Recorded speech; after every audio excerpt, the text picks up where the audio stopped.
Here are 3 things you must know about the new tax law that goes into effect starting January next year. People say any money that comes into your account, they will tax it. I don't know how they manage to come up with that level of misinformation. The more prosperous the taxpayer are, the better it is for us. Government can substitute what you have to collect the taxes you owe. If you earn a salary, run a small business, make money online or transfer money through your bank, then this affects you directly. On January 1st, 2026, a new tax system signed by Bola Tinubu officially took effect in Nigeria. It was announced in 2025, people debated and feared it, and most Nigerians still don't fully understand how it affects them daily financially. By the end of this video, you understand exactly what the law is all about, why it was introduced, and how it works, and how it affects ordinary Nigerians. You will know how to protect your money and avoid paying more than you legally owe the country. But to understand the law today, we first need to go back and see why the Nigerian tax system was restructured and why January 1st, 2026 became the turning point of the whole thing. Let's ride on, but don't forget to like and subscribe.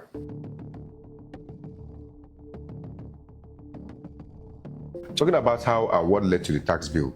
Before January 1st, 2026, Nigeria did not have a tax problem because taxes were too low. Nigeria had a tax problem because few people were paying and the system itself was fragmented and weak. Few years, Nigerians relied heavily on oil revenue. When oil prices dropped or production fell, government income dropped with it. At the same time, public spending continued on salaries, security, debt servicing, and government operations. This created a widening gap between what the government earned and what it needed to spend. No doubt, Nigerian tax to GDP ratio remained one of the lowest in Africa. This means that compared to the size of the economy, very little tax was being collected. Most of the burden rested on small group, formal workers, registered business, and compliant companies. A large part of the economy stayed informal and largely untaxed. This is the background the Tinubu administration pointed to in 2024 and 2025. Officially argued that Nigeria could no longer fund government through borrowing and oil alone. According to the presidency and the Ministry of Finance, the solution was not just higher taxes, but better enforcement and broader tax net. In 2025, President Bola Tinubu signed a set of tax reform laws. These laws did not immediately change everyday life for most Nigerians. What they did was restructure how taxes would be administered, monitored, and enforced. The government announced the full implementation would begin in January 1st, 2026. From January 1st, 2026, the reforms moved from paper to practice. Tax collection has become more centralized. Enforcement is more automated. Banks, employers, and digital systems have also become key points of monitoring. The focus shifted from the voluntary compliance to system-driven compliance. And this brings us to the next question. What does the tax actually look like in practice?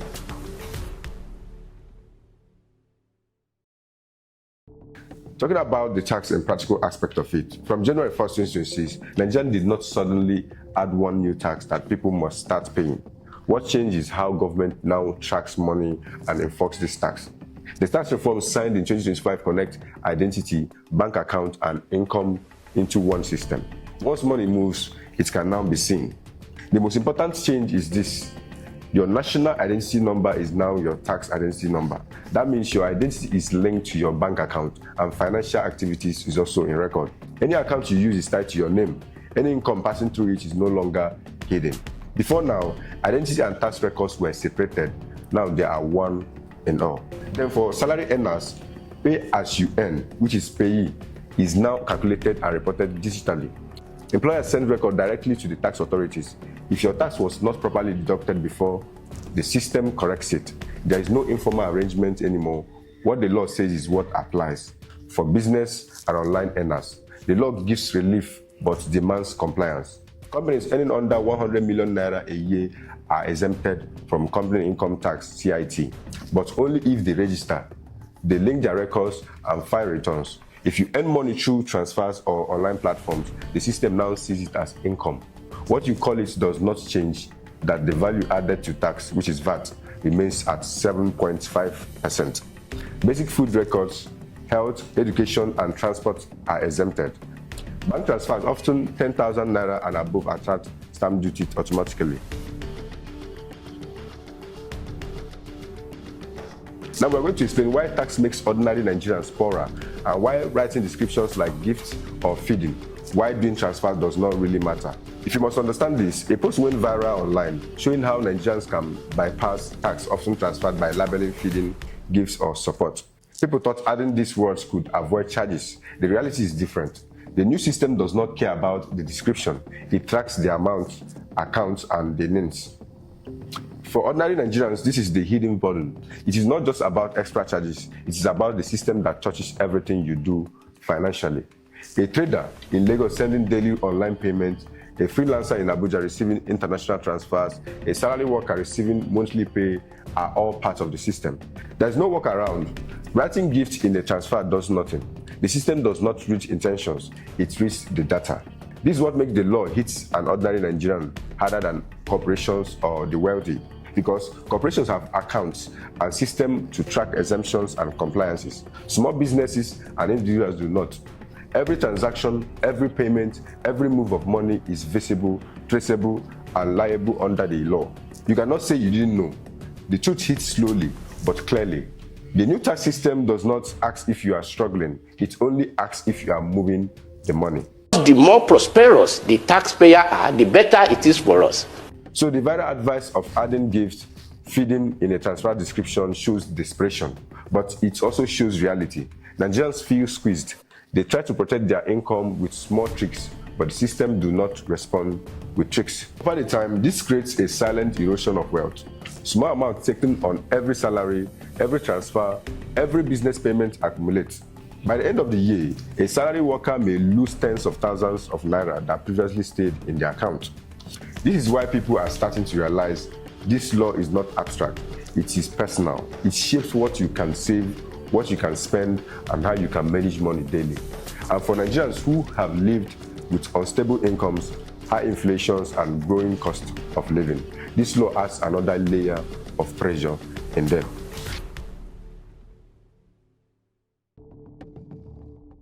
The question is, how will ordinary Nigerians adapt, survive, and plan under a system that monitors everything, taxes everything, and leaves almost no financial invisibility? Let me show how it works. Talking about how Nigerians will protect themselves legally in the face of this whole thing. There are steps ordinary Nigerians can take legally to avoid paying more than they owe. Firstly is make sure your name is linked to every bank account and business registrations. If your accounts are not properly linked, fines or blocked accounts can follow. This is not optional. Every transaction is being tracked now, and the law assumes that unlinked accounts refuse to comply. And secondly, you must understand exemptions. Individuals earning below 800,000 naira annually are exempted from the personal income tax. Companies earning under 100 million naira per year are exempted from corporate tax, capital gain tax, and development levies. So if they comply fully, knowing the rules means only pay what the law demands, nothing more. Thirdly, you must keep clean, accurate records. The new system is digital and automated. Filling incomplete or inaccurate returns can trigger penalties automatically. Business and freelance must file monthly or quarterly, depending on the income stream, and maintain clear invoice records. Fourthly on the list is be proactive. If the law changes or the guidance is issued by the Federal Government Inland Revenue Service or the new Nigerian Revenue Service, stay updated. Knowing this update is critically to stay in compliance and avoiding unnecessary deductions. And in conclusion to this is that this tax is no longer a rumor or a policy document. It is active, it is working, and it touches every Nigerian who earns, saves, or moves money. What matters the most is not fear, not the panic. It's understanding once you know how this tax works, what is tracked, what is exempted, and what is required. You stop guessing. You stop falling for rumors, you stop paying what you don't owe, and you avoid penalties that come from ignorance. This law will not affect everyone in the same way. Some will feel pressure, some will adapt, and some will lose money simply because they never took time to understand the rules. The difference is information. So if this video helped you understand what is really happening to your money, say so in the comment section. If you learned something new, share your experience, and if you disagree or have seen something different in practice, speak up.